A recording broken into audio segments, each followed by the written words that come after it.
फर्जंदे ज़हरा ये हालात बुरे हैं। काशाने बसीरत एक ऐसा मुकम्मल यूट्यूब चैनल जिस पर महरूम बसारत के लिए बिलखुसूस और तमाम अफराद के लिए बिलमूम सैकड़ों की तादाद में इस्लामी कुतुब दस्तयाब हैं। लिहाजा गुजारिश है कि आप अपनी जिम्मेदारी निभाते हुए काशाना बसीरत को सब्सक्राइब करने के साथ साथ बेल आइकॉन को प्रेस कीजिए ताकि आप इल्म के हुसूल के साथ साथ मजहब अहले बैत की इशाअत में भी अहम किरदार अदा करते रहें। काशाना बसीरत, काशाना बसीरत, काशाना बसीरत। फर्जंदे ज़हरा ये हालात बुरे हैं। Now we are on part number 22 of this book, and we will continue with page number 222. The list of chain of narrator is narrated to us Muhammad bin Ibrahim bin Ahmad bin Yunus, narrated to us Abbas bin Fadl from Abi Raz, from Khatir bin Yahya Abi Malik, from Abi Awan, from Amr bin Wahila, from Zaid bin Arqam, that he said, when the Messenger of Allah returned from the farewell Hajj, he halted at Ghadir Khum. Then he ordered a shade to be put under tall trees. Then he went to it and said, I have received summons from Allah and accepted them. Among you two heavy, very important things. One of them is greater than the other, the book of Allah and my progeny, my Ahle Bayt. So you take care how you behave with them after me.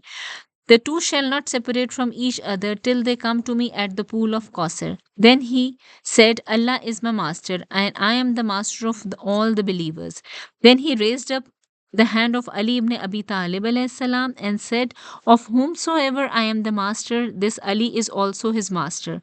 O Ali, love one who loves him and be inimical to one who is inimical to him. The narrator asked Zayd bin Arqam, have you heard the statement from Messenger of Allah directly? Zayd replied, all who were present there heard and witnessed it directly. Then there is a list of chain of narrators, and it is mentioned, I feel that I shall be summoned to Allah soon. I will accept the call, and I will leave among you two important things, the book of Allah, the mighty and sublime, and my progeny. The book of Allah is a rope stretching between the heavens and the earth, and my progeny, my Ahle Bayt. Indeed, the kind and the informed one has informed me that the two of them shall not separate from each other till they arrive to me at the pool of Kausar. So be careful how you taken them as my successors. Then it is mentioned, I leave among you two things. You will never deviate after me if you remain attached to them and act according to them. The book of Allah and my sunnah. And the two of them shall not separate from each other till they arrive to me at the pool. Narrated to us Ali bin Fadl Baghdadi, I heard Aba Amr, associate of Abu Abbas Taghlab, saying, I heard Abu Abbas Taghlab being asked about the meaning of the Prophet's statement, I leave among you two heavy things. That's why they are called two heavy things. He replied, because remaining attached to them is heavy, that is difficult. Then narrated to us Hassan bin Abi bin Shoaib Abu Muhammad Johari, narrated to us Isa bin Muhammad Alawi, narrated to us Abu Amr, that he said, I leave among you two heavy things, the book of Allah, the mighty and sublime, and my progeny, my Ahle Bayt. Know that they are my successors after me, and they shall not separate from each other till they reach at me at the pool.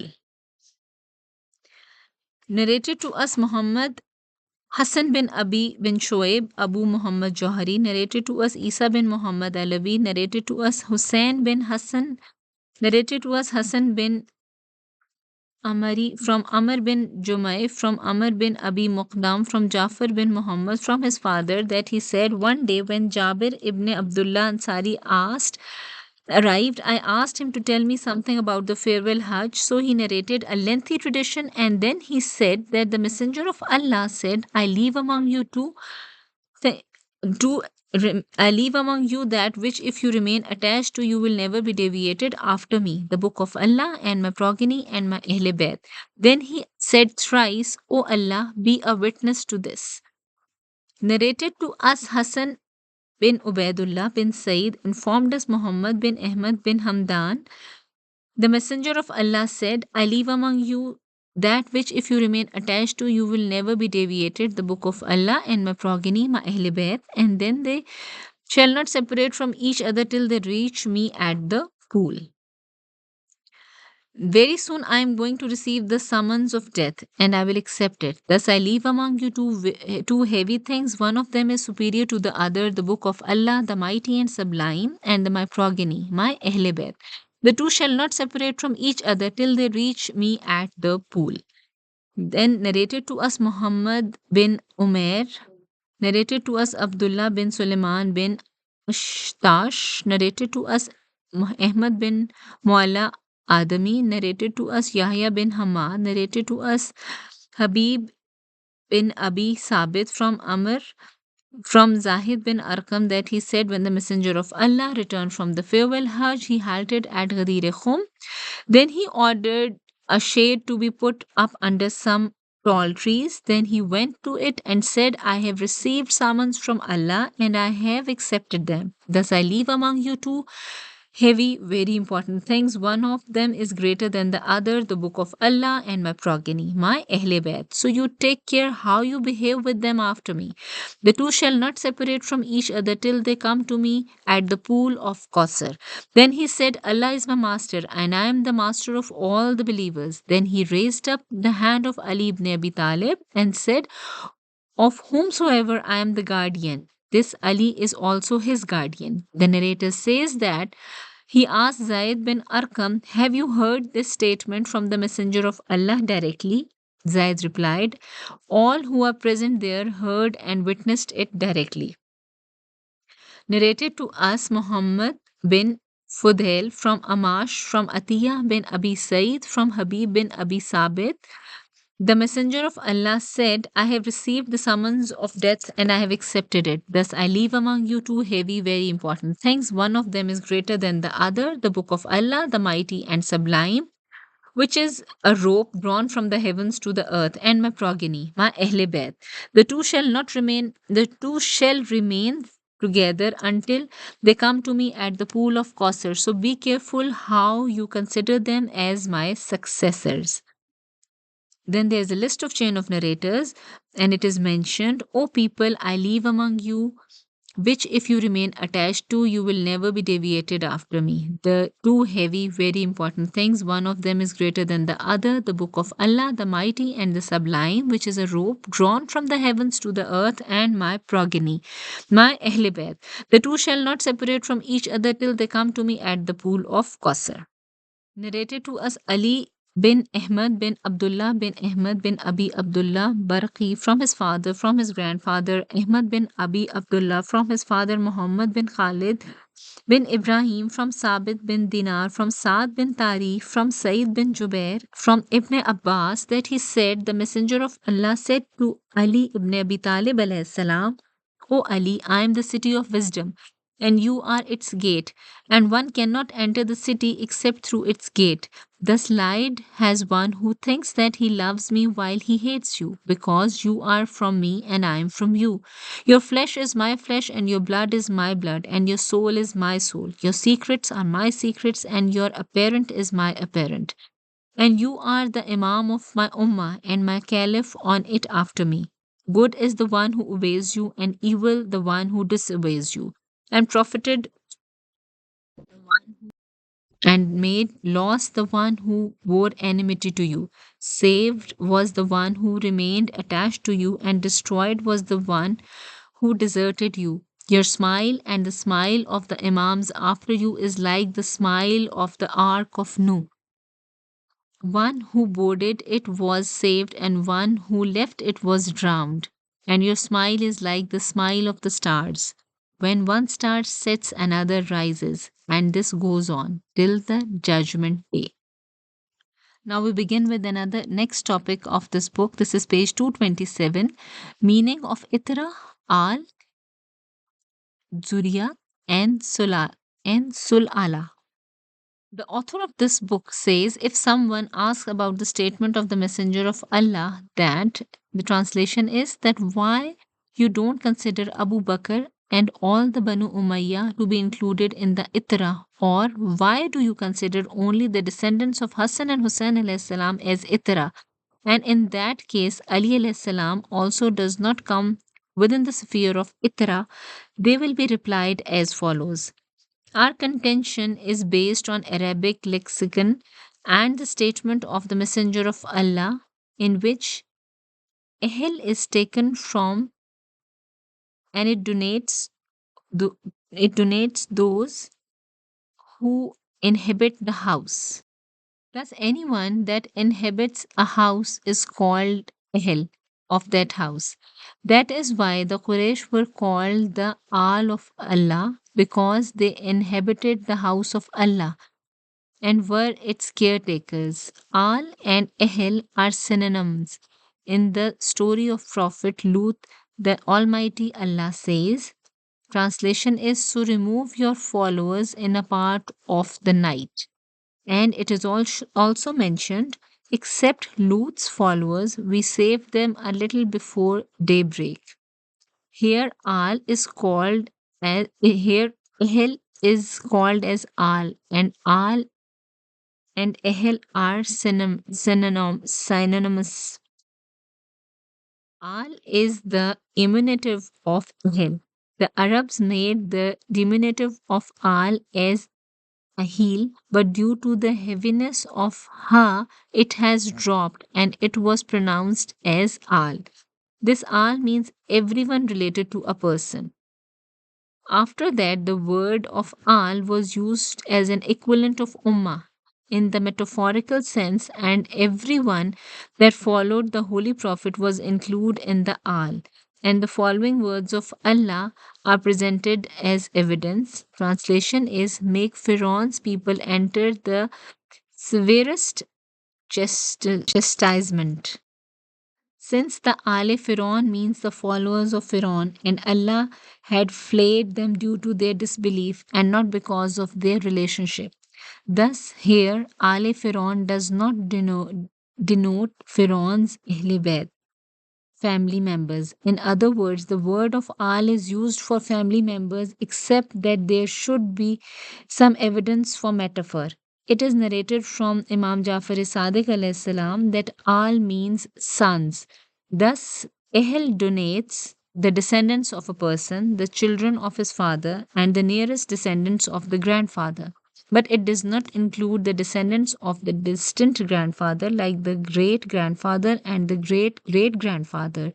That is why the Arabs do not consider the Persians as their Ahl, even though the progenitor of both is Prophet Ibrahim alayhis salam. In the same way, the Quraysh do not consider the Mudir as their Ahl, and if all the Quraysh were considered as Ahl of the Messenger due to relationship, the descendants of Mudir and all the Arabs would have been Ahl of each other. Thus, Ahl means the close relatives of a person, and thus Ahl of the Holy Prophet are Banu Hashim. Therefore, if anyone had asked about the explanation of the statement of the Holy Prophet, translation is that what does Itra denote? The Holy Prophet would have said that my Ahle Bayt, and the Itra in lexicon is that tree that grows at the edge of the crocodile's lair. As Hudali has composed the following lines, I don't fear rising up against them for 6 lines of poetry as the Atar tree grows. Abu Ubaid in book Amtal has narrated from his namesake expert of language Abu Ubaid that Al Atr and Al Atar means the origin of man. That is why there is a saying that Lemis came back to her original al-athar habit which had left.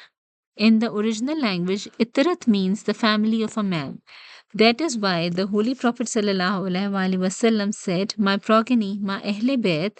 Thus, Itrat means one's family and the family of one's children. If Itrat did not mean family and only meant the family of children, Ali alayhi salam would not have been included in the statement of the Holy Prophet sallallahu alaihi wasallam. And if he had not been included, he would not have been included among those who would not separate from the Holy Quran and attachment to whom will not let one to go astray. Secondly, the statement of the Holy Prophet is regarding some particular persons related to him.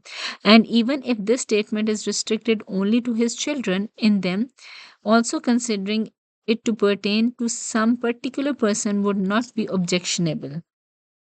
That Ali alayhi salam is one included in Itrat is itself proved by the statement of the Holy Prophet sallallahu alaihi wasallam, "The two shall not separate till they meet me at the pool," because the Ummah is anonymous.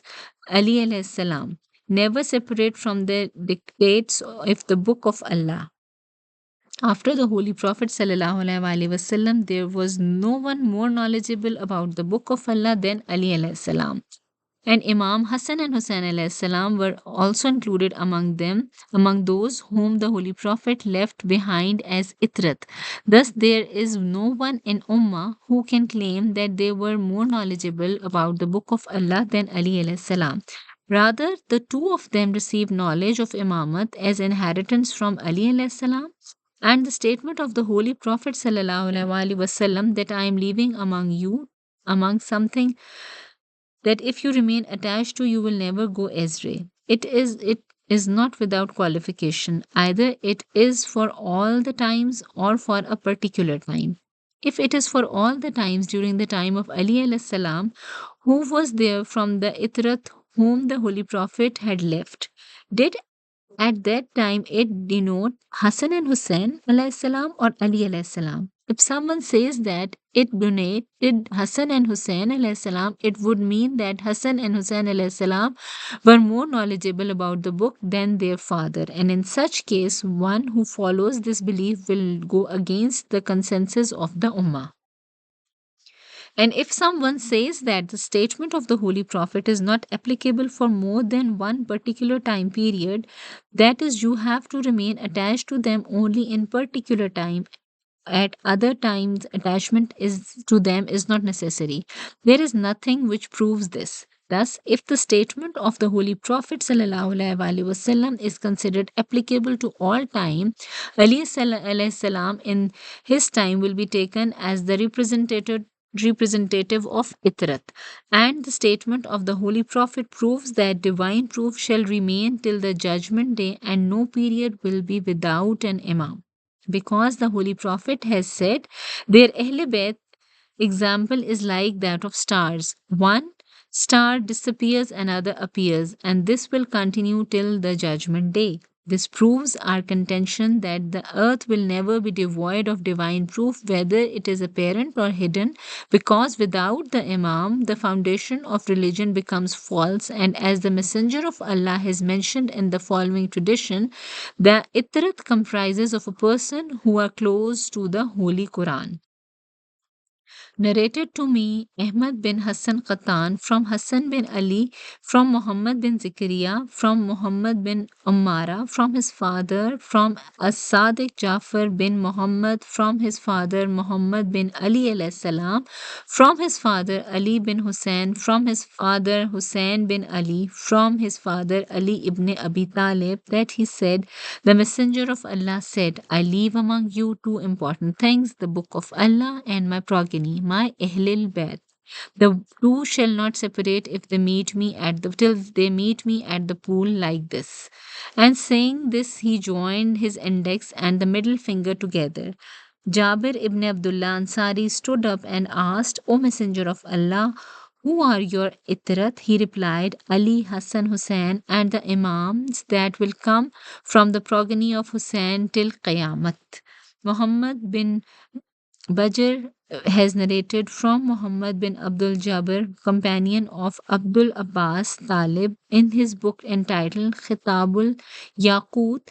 Abdul Abbas Talib narrated to me that Ibn Arabi narrated to me that Ittarat means a big piece of musk, and it is diminutive. It's Itra, and Itra also means sweet water, and it is diminutive is also Uttira. And Itra is that tree grows at the edge of a crocodile lair. I think that it donates the progeny of a man. That is why the progeny of Ali alayhi salam and Fatima salamullah alayha is called the progeny of Prophet Muhammad sallallahu alaihi wasallam. Tahlib says that he asked Ibn Arabi why on the day of Suqifa Abu Bakr said, "We are the Itrat of the Prophet." Ibn Arabi replied, Abu Bakr meant to say that we are the townsmen of the Messenger of Allah and from his tribe. And the Itrat of Muhammad is only the progeny of Fatima Salamullah alaiha. What proves this is the fact that Abu Bakr was recalled and Ali was sent to preach the verses of Surah Barat because the Holy Prophet was commanded to preach the verses himself or send someone from his family. If Abu Bakr was included in Itra by genealogy, he would not have been recalled from delivering the verses of Surah Barat, and Ali alayhi salam would not have been sent in his stead. It is It is also said that Itra is a huge boulder in which the crocodile makes a big hole and lives in it. And this is due to lack of guidance. And it is said that Itra is the cut off roots of the tree that grows from the roots. And Itra, according to the statement of the Holy Prophet, neither means Farah, the first issue of camel sacrificed as thankfulness for idols, not Atira, animal sacrificed in idol in Rajab, and its blood is applied to the idol's head. And Asmai has said that during the age of ignorance, people used to make vows of sacrificing one of their sheep, and if the number of their sheep increased to 100, and that it would be included among his sacrificed of Rajab or Atira. And sometimes it also happened that they used to act miserly, and instead of sacrificing their sheep, they used to catch a deer and sacrifice it before their idols so that his vow is fulfilled. Haris bin Hilizira has composed a line of poetry in this. An awful sin and injustice, like a deer which is in refuge, is sacrificed instead of sheep. That is, he caught due to the sin of others, like a deer which is slaughtered instead of sheep. Asmai says that Itrat means breeze, and in the same way, the word of Itra is used in the meaning of tree, which has many branches while itself is very small. And it is like the Hema Rishai says that he asked Asmai about the meaning of Itra, and he said that it was a sapling like mouse, ear that grew in a scattered way. Muhammad bin Ali bin Hussein, the author of this book, says Itrat means the progeny of Ali ibn Abi Talib and the lady Fatima, and they are the descendants of the Holy Prophet. And if those who are divinely appointed through the Messenger of Allah, they are 12 persons. The first of them is Ali ibn Abi Talib, and the last is Imam Mehdi alayhi salam. All the Bani Hashim and descendants of Abu Talib are like pieces of musk, and their sciences are sweet in the view of scholars. They are the tree whose root is Messenger of Allah. Trunk is Ali, and the branches are purified Imams. Its leaves are Shia people, and their sciences are the fruits of this tree, and they are the foundations of religion in the sense of tribesmen of fellow citizens. They are true guides. That is, they are the huge boulder in which the crocodile makes its lair and lives in. That is why there is lack of guidance in it. And they are the roots of his cut tree because they are left alone. They are oppressed and their rights trespassed, and relations were severed from them. They were boycotted. Thus they began to grow once again from their roots. One who cut off relations from them could do them no harm because they are appointed by Allah through the words of Messenger of Allah. Itrat donates those oppressed ones who were imprisoned for no crime while many benefits occur from them. They are the source of knowledge like a tree that is full of milk. They are the party of Allah. As Asmai said, Itrat is a wind, and the Messenger of Allah has said, the wind is the army of Allah. And there is a famous tradition of the Holy Prophet that wind is the punishment to one community and a blessing to other.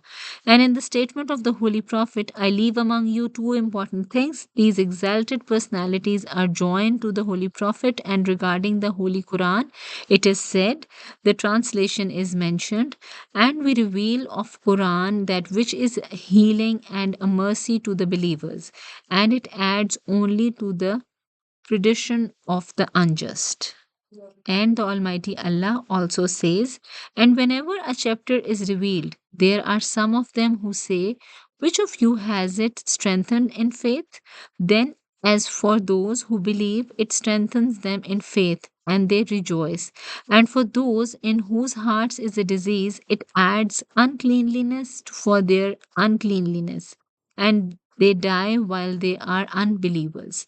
And for them were martyred all of them were martyred in different places and remained far away from their original home. From that aspect, someone has said, indeed, Itrat is like the mouse, ear sapling, which grows far and wide, and its blessings are widespread. Abu Ubaidah says regarding Zuriyat, means descendants, that when Zuriyat is pronounced with alif and ta, it means offspring and successor of the meaning is implied in the Holy Quran also, as the Almighty Allah says, and they who say, O our Lord, grant us in our wives and our offsprings the joy of our eyes. Amir al Mumineen has recited it as a singular, and in the following verse also, the translation is, and a sign to them is that we bear their offspring. While the following verse says, translation is, even as he raised you up from the seed of another people. Here we have two words, Zuriyat and Dariya. Zuriya. Imam Ali alayhi salam recited it as a Zuriya, and Abu Amr also did the same. This is the recitation of the people of Medina, except for one report which is attributed to Zayd bin Sabit that he recited Zariya, and Mujahid has recited it to mean they were from his progeny to whom Musa was sent while their ancestors were dead. Farah says that they are referred to as Zuriya because their fathers are Copts and mothers were from Bani Israel. He said that it is just like the people of Fars who were born in Yemen are called Abna because their mother and father Ibna because their mother and father belong to different races. Abu Ubaidah says Farah means to say they are called Zuriya and they are pure blood, and those who are implied in the phrase Zuriya are Rajul, progeny of man. That is one born through that man. And this is derived from the root Zaruth, and there is no a Hamza in it, but it is the statement of Abu Ubaidah himself that there is Hamza in its root, but the Arabs have omitted it. Thus, according to Abu Ubaidah, it donates those whom Allah has given it one's progeny, like the Almighty Allah says. Translation is, and certainly we have created for hell many of the jinn and the men. Thus, Zuriyat means descendants that Allah has given to a person through his loins. Salat means the gist of something. It is also called Salah and Salil. The Holy Prophet has said, translation is, O Allah, quench the thirst of Abdur Rahman from Sahil, cold water of paradise. The word in paradise is called salil because it is the purest form of drinking water. Thus, this verb is in the form of subject, and the verse translation is, and certainly we created man of an extract of clay. In this verse, salala means the purest soil of earth. Salala also means fruit. That that is when a person is born from his mother, and it is as if he has come as a result of her. Hind bint Asma, wife of Hajjaj bin Yusuf, has composed the following. Translation is, and what can Hinda be except a mare of the Arabian stock? She is from the stock of pure horses, from a mule has dominated. There's a translation. Thus, if his mare of Arabian stock gives birth to a pure blood horse, what a lucky thing it would be. If impure ones are born, it is the fault of male. It is also narrated about these couplets that the male has given birth to it. Salil means result, and Salila means a result which is not having any impurity.